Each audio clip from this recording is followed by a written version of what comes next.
আসসালামু আলাইকুম। আশা করি সবাই ভালো আছেন। আজকে আপনাদের দেখাবো ছাদ বাগানে গাছ রোপণের A to Z প্রথম থেকে শেষ পর্যন্ত কিভাবে আমরা করছি।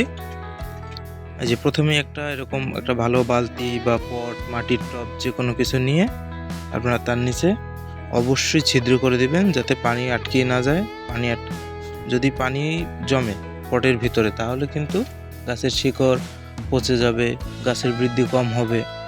তাই অবশ্যই গাছের যে পটে লাগাবেন গাছ, সেই পট নিচে ছিদ্র করে নেবেন। আমাদের যেহেতু 3টা গাছ, আমরা 3টি পট নিয়ে নিয়েছি। এরপর আমরা এক জায়গা থেকে, যেহেতু শহর এলাকা তাই মাটি বেশি একটা পাওয়া যায় না, আমরা মাটি সংগ্রহ করেছি প্রায় 3 বস্তা। আপনারা অবশ্যই মাটিগুলো একটু শুকিয়ে ঝুরঝুরা করে নেবেন। যেহেতু প্রচুর বৃষ্টি তাই আমরা ঝুরঝুরা করতে পারিনি। আপনারা অবশ্যই ঝুরঝুরা করে নেবেন, হালকা একটু রোদে শুকিয়ে, তাহলে গাছের শিকড় খুব দ্রুত বৃদ্ধি পাবে। মাটিগুলো হাত দিয়ে ঝুরঝুরা করে নেবেন যেভাবে। তারপর সব রকমের সার মিক্স করে ডিএপি, টিএসপি, তারপর ফসফরাস, সালফার ইত্যাদি সব মিক্স করে মাটির সাথে ভালোভাবে মিশিয়ে দিবেন। সুন্দর করে মিশিয়ে দিতে হবে যাতে প্রতিটি স্থানে ভালোভাবে সব কিছু মিশে যায়। মাটিগুলো সব ভেঙে দিবেন যাতে শিকড় দ্রুত বৃদ্ধি পেতে পারে।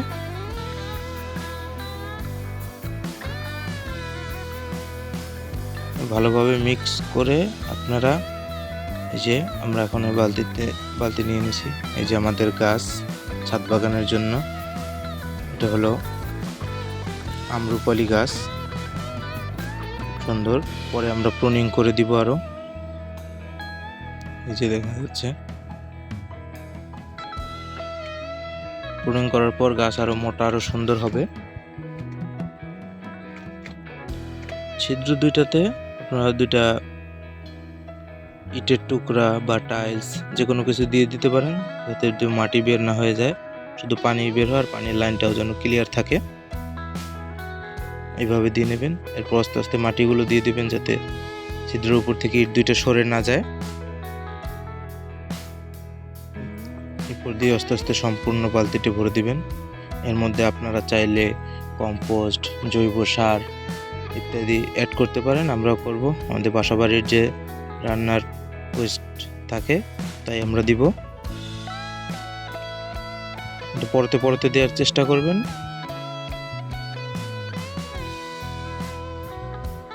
যেহেতু আম গাছ তাই আমরা বড় পট নিয়েছি, আপনারা চাইলে ছোট পটও নিতে পারেন।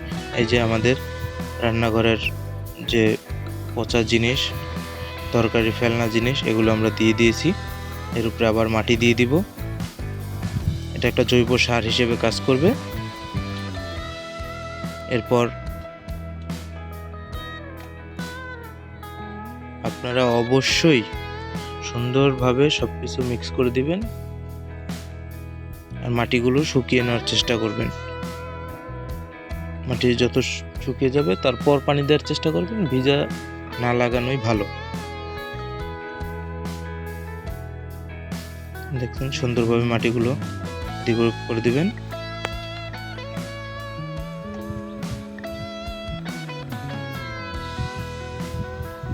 মাটিগুলো এইভাবে করে দেওয়ার পরে আপনারা চারাটা চেষ্টা করবেন ভালোভাবে ছত্রাকনাশক ও হিউমিক অ্যাসিড যে পাওয়া যায় বাজারে, সামান্য 1 লিটার পানিতে অল্প একটু দিয়ে গুলিয়ে গোড়াটা কিছুক্ষণ ভিজিয়ে রাখার, যাতে দ্রুত শিকড় বৃদ্ধি পাবে এবং ছত্রাকের আক্রমণ কম হবে। যেহেতু বর্ষাকাল, ছত্রাকের আক্রমণ খুব বেশি।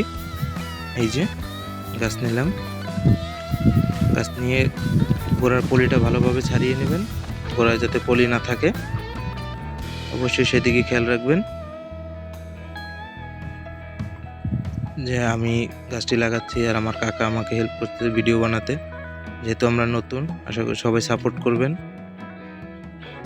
আমাদের ভিডিও কোয়ালিটি হয়তো অত ভালো না, তবু আপনাদের জানানোর চেষ্টা করতেছি। দেখেন কত পরিমাণ শিকড় গাছের গোড়ায় ঘাস বা অন্যান্য কিছু থাকলে গাছগুলো পরিষ্কার করে দিবেন।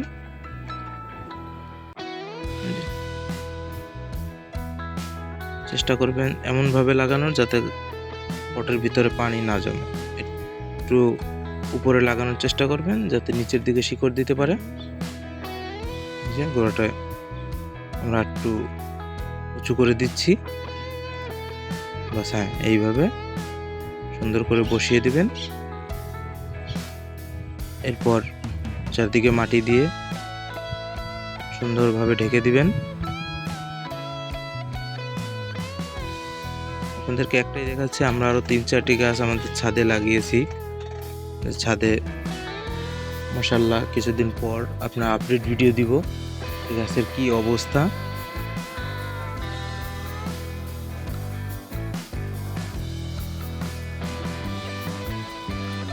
ভালোভাবে চাপ দিয়ে দিবেন যাতে ফাঁকা না থাকে, ফাঁকা থাকলেই পানি ঢুকবে, বর্ষার পানি বেশি পরিমাণ।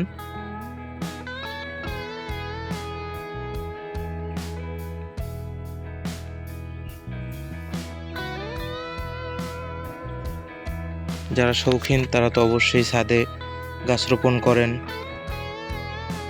এই যে আমাদের চারাটি হচ্ছে কলম চারা, শতভাগ কলম, মাটি কলম চারা। আর ইনশাল্লাহ আগামী বছরই ফল আসবে। এইভাবে আপনারা কলম চারা চিনতে পারবেন। এই যে ভি কাট দিয়ে আর কি সায়ন গ্রাফটিং করা। গাছ কেনার সময় অবশ্যই দেখে কিনবেন, বিশ্বস্ত জায়গা থেকে গাছ কিনবেন। তো ভালো করে গোড়াটা ভরাট করে দিবেন। এর চেয়ে বেশি মাটি দেওয়া যাবে না, তাহলে গাছে ছত্রাকের আক্রমণ বেশি হতে পারে। মনে রাখবেন গাছের যে মাটি সেই বরাবর যাতে মাটি থাকে, তাহলে আশা করা যায় মোটামুটি অল্প দিনই গাছ নতুন শিকড় দিয়ে খুব দ্রুত বৃদ্ধি পাবে।